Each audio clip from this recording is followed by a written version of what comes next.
Good evening, YODELYN. Good evening po, ma'am. Please introduce yourself. My name is YODELYN Sermona.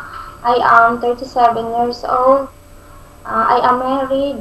I have 4 kids. My eldest is 9 years old. My second is 7 years old. My third is 5 years old. And my four is 3 years old. Okay, and what is the work of your... I'm so sorry. And I have high school graduate. Okay, and what is the work of your husband? Farmer.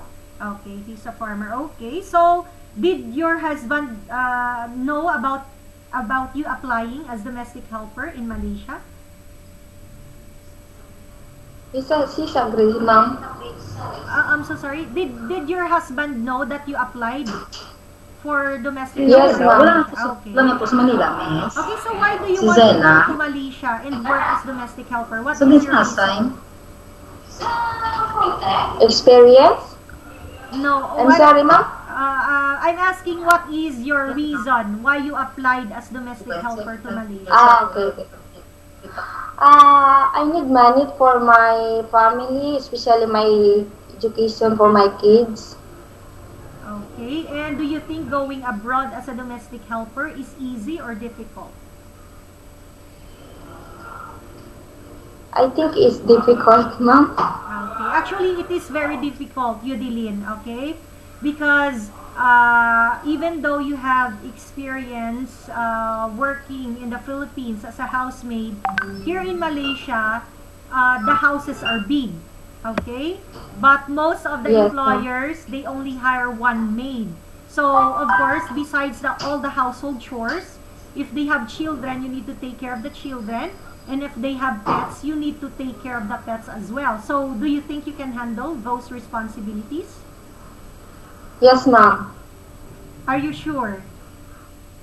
Yes, ma'am. Okay. So, what, for example, you're already here in Malaysia, YODELYN, and you miss your children or husband, what will you do? I'm focused my work. Okay, that's good. Okay. Actually, yes, that's correct. For you not to miss your family too much, you need to keep yourself busy, right? Yes, yes, Okay, ma'am. that's good. Okay, so can you share to us your working experiences? My working experience is take care baby, washing clothes, ironing clothes, cooking, car wash. Okay, so do you have experience working in abroad? Yes, in Saudi. Okay, so for how many months or years? In 1 month? Only 1 month. Yes, ma'am. What year? This 2018. Okay, so just for 1 month. Okay, so what happened, YODELYN? Why you did not finish your contract? What happened? Because of my madam, he treat me not good. What do you mean not treat you good? What did she do? Every time she call me, she shouting me. Every time to doing my job, Okay, especially his kids. okay, so she's just shouting at you, right? Yes, ma'am. Maybe Yes, ma'am. she's shouting because you cannot hear her each time she calls. You don't go to her right away. Is that what you mean? She come to my madam. He call me, but he's always angry to me. Always Every time Mhm. yes, ma'am.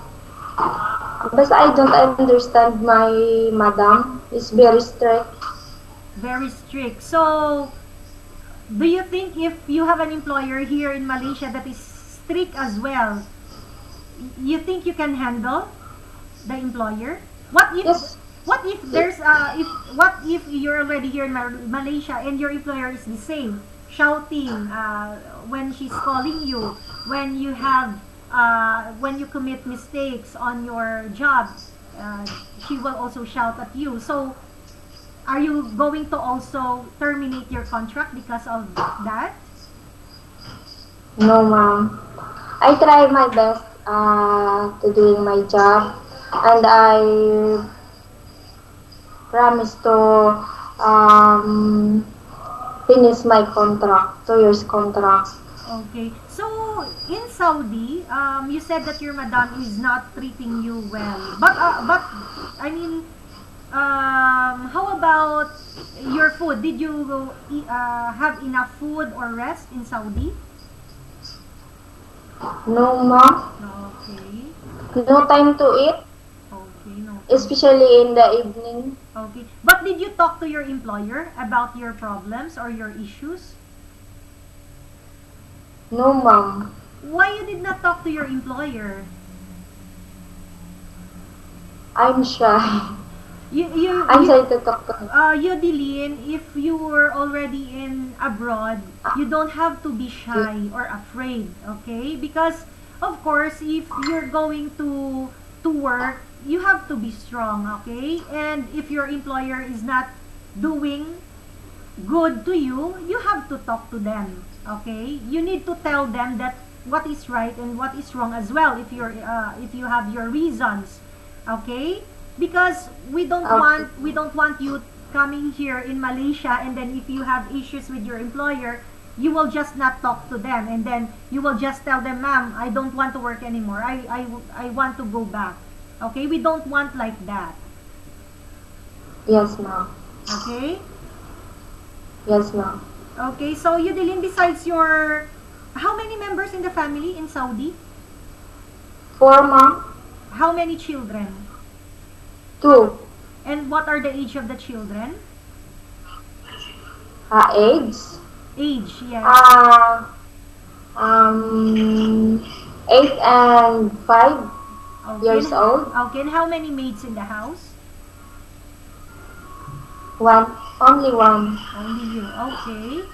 So, besides your experience in Saudi for 1 month, what other working experience do you have? Experience? About, Did you work in the was, Philippines? Did you work in the Philippines yes. as a housemaid? Yes, yes, ma'am. Okay. For how many years? 6 years. 6 years. That's from what year to what year? Yes, ma'am. From what year to what year? 2008 to 2014. Okay. And is this just one employer? Yes, ma'am. Okay. How many members in the family? 5. 5 members. And how many children? 3. And what are the age of the children? 6 years old and 8 months. Okay. And how many maids in the house? Only 1 month. Okay. And what are your responsibilities in the house? Take care of my house, my baby, and this family. Okay. So, okay. Again, Yodelyn, just would like to set your expectations here in Malaysia. I do understand you have experience working in the Philippines as a housemaid, but here in Malaysia as well, the houses are big. Okay? So, Yes, ma'am. the work here is 2 or 3 times harder in Malaysia. So, are you sure Yes, that you're ready to work as a domestic Yes, ma'am. worker? Yes, ma'am. Okay, and do you love taking care of children, Yodelyn? Yes, of course. I love take care of baby, children. Okay. How about cooking? Do you know how to cook? In the Filipino food, madam, and in Arabic, it's a little because I know It's a 1 month in a Saudi. Okay, that's okay. No But more are experience. okay, but are you willing to learn more in cooking? Yes, of course. I'm willing to learn How- about cooking. Okay, how about taking care of pets? Do you love dogs? Yes, I love dogs, but it's a small. About big dogs, I'm scared. Okay, so you're scared of big dogs. Okay, so what are your personal characteristics? I'm loyal, honest, and helpful person. Okay. That's all, ma'am. Okay, and did you already get the permission of your husband and family that you're applying as domestic helper in Malaysia? Yes, ma'am. Yes, ma'am. Okay, so no problem with them because you also worked before 1 month in Saudi Arabia, so it's okay with them. They're not afraid that you're going to apply abroad again. Yes, ma'am. It's okay for my family. Okay, and how sure are you that you really want to go here in Malaysia and work? How sure are you? 100% sure, ma'am. Okay, so that's all the questions I want to ask from you, YODELYN. Thank you so much. Okay, thank you so much, ma'am.